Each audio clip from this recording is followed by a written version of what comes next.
जय हिंद साथियों। मैं हूं कृष्ण गोपाल अग्रहरी और मैं आपको पढ़ा रहा हूं ईबीएस और साइंस से संबंधित महत्वपूर्ण प्रश्नों को। हमारे सारे वीडियोज 5 से 7 मिनट के होते हैं। इन 5 से 7 मिनट में मैं आपके 2 नंबर पक्के करके जाता हूं। तो आइए बिना टाइम वेस्ट किए आज का वीडियो शुरू करते हैं। केंद्रीय भेड़ और ऊन अनुसंधान केंद्र कहाँ स्थित है? अंबिकानगर, गाजियाबाद, हिसार या फिर जयपुर। तो केंद्रीय भेड़ और ऊन अनुसंधान केंद्र या अंबिकानगर में स्थित है। ऑप्शन नंबर ए राइट हो जाएगा।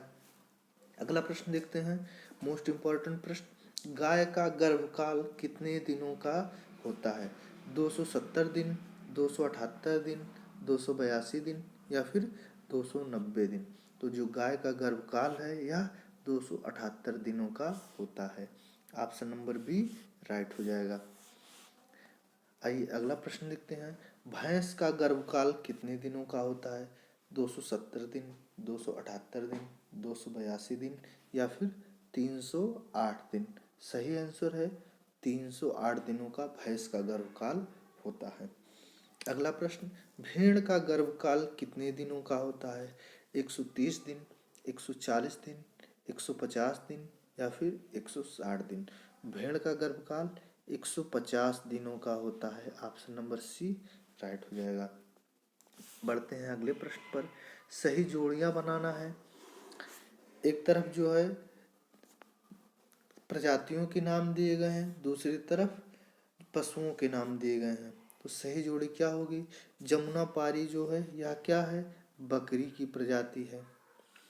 भदावरी भैंस की प्रजाति है और कड़कनाथ जो है ये मुर्गी पालन यानी पोल्ट्री है। मालवी गाय की प्रजाति है। तो इस तरह से सही कूट क्या होगा?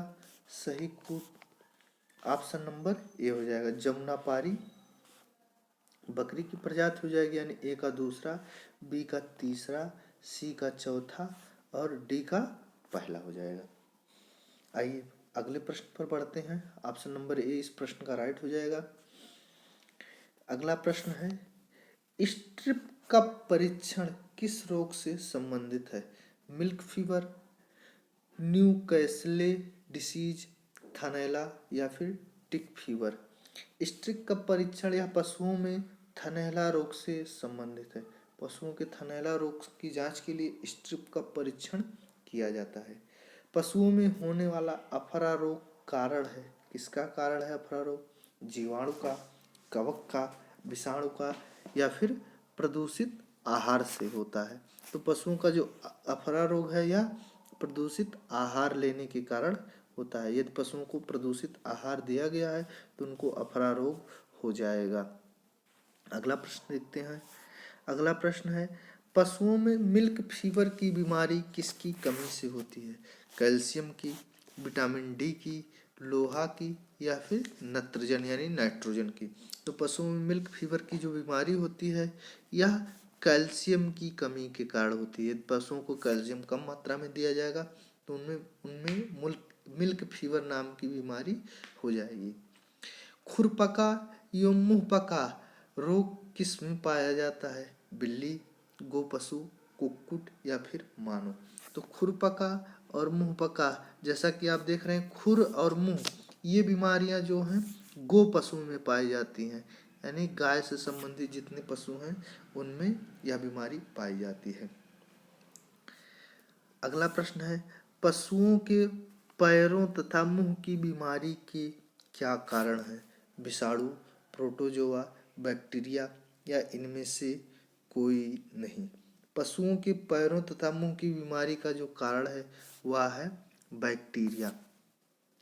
अगला प्रश्न देखते हैं, दुधारू पशुओं की निम्न बीमारियों में से कौन सी संक्रमणीय है? फुट एंड माउथ रोग, एंथ्रेक्स, ब्लैक क्वार्टर या फिर काउपॉक्स। तो आपको सही आंसर चुनना है। क्या पहला, दूसरा और तीसरा सही हो सकता है? दूसरा, तीसरा और चौथा सही है? पहला और चौथा सही है या फिर चारों, पहला, दूसरा और दूसरा, तीसरा और चौथा सही है? सही आंसर है ये सारे रोग जो है फुट एंड माउथ रोग, एंथ्रेक्स, ब्लैक क्वार्टर और काउपॉक्स, ये सभी रोग जो है संक्रमणीय रोग हैं, यानी ऑप्शन नंबर डी राइट हो जाएगा। अगला प्रश्न, बर्ड फ्लू किसको प्रभावित करता है? पशुओं को, पोल्ट्री को, भेड़ों को या फिर झींगा को? तो बर्ड फ्लू रोग जो है पोल्ट्री को प्रभावित करता है, अक्सर मुर्गियों को प्रभावित करता है। निम्नलिखित में से किस रोग का पोल्ट्री उद्योग पर बहुत गंभीर असर पड़ा है? Bovine diarrhoea, blood cancer, foot and mouth, avian influenza. सही आंसर है पोल्ट्री उद्योग पर एवियन इन्फ्लुएंजा का बहुत ही गंभीर असर पड़ा है। अगला प्रश्न देखते हैं, रानीखेत रोग किससे संबंधित है? सूअर से, गाय से, मुर्गी से या फिर खरगोश से? तो रानीखेत मुर्गियों में पाई जाने वाली एक खतरनाक बीमारी है जिसमें एक साथ सैकड़ों, हजारों, लाखों मुर्गियां मर जाती हैं। मुर्गियों की सबसे खतरनाक बीमारी कौन सी है? चेचक, रानीखेत, पुलोरम, काकीडियोसिस।